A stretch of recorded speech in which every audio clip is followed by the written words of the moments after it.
So my name's Amy Brewster and I'm ELLE UK's social media manager.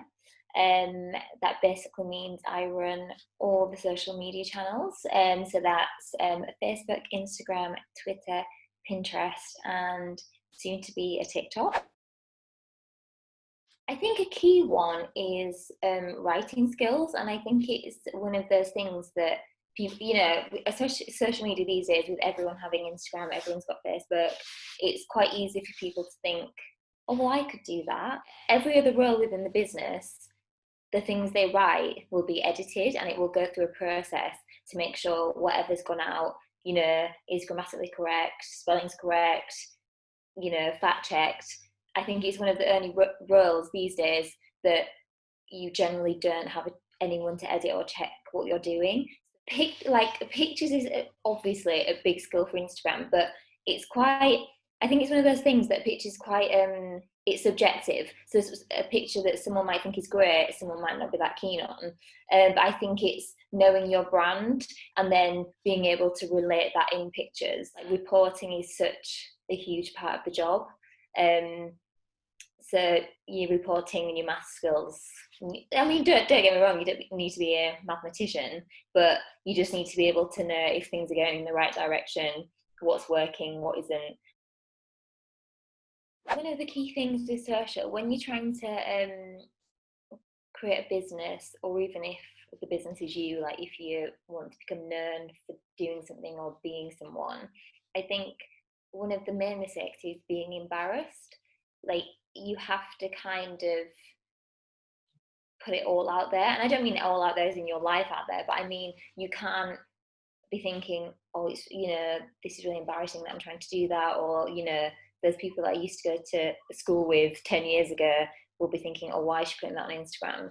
That you kind of, in a way, just have to think, this is, if it's the route you're going down and you think building a brand on social media is the best way, you kind of just have to forget all that, and you just need to put a plan in place and stick to it and be confident in what you're doing.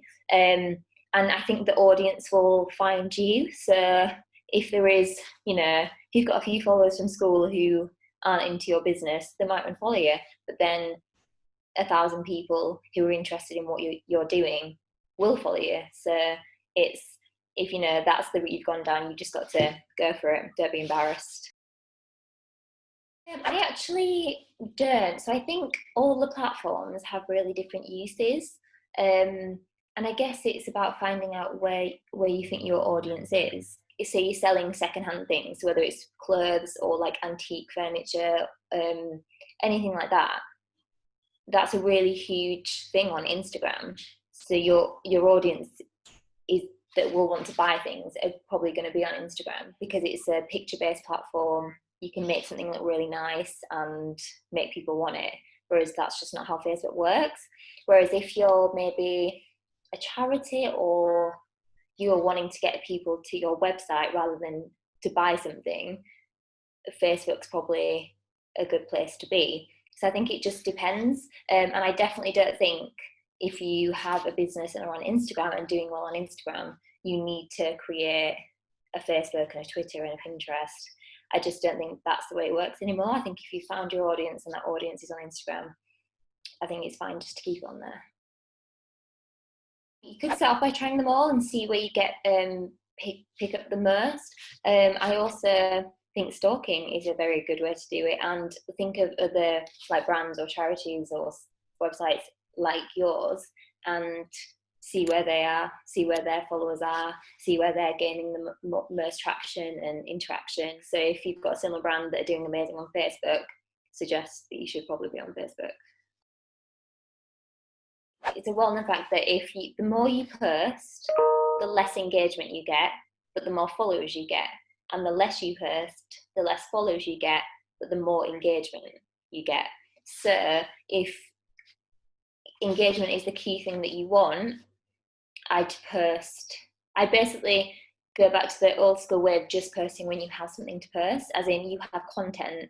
You're not searching for content to put out there, because that means it's probably not that good if you're scrambling for things to post. Whereas if you're just posting when you've got something to tell or something to share, it shows that the stuff you are posting is relevant and worthy and people will want to see it.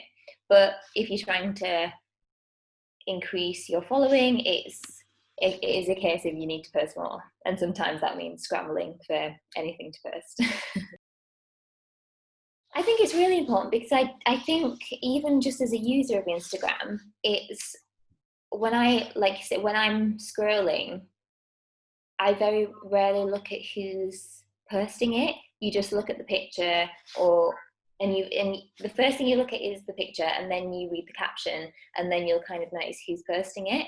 So you basically want people to recognize your product or you before they've even seen your name.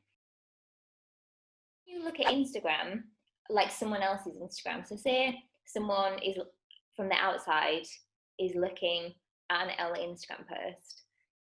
For example, if I use a Meghan Markle, for example, say it's a post about Meghan Markle, or Kate Middleton, because it happens to both of them.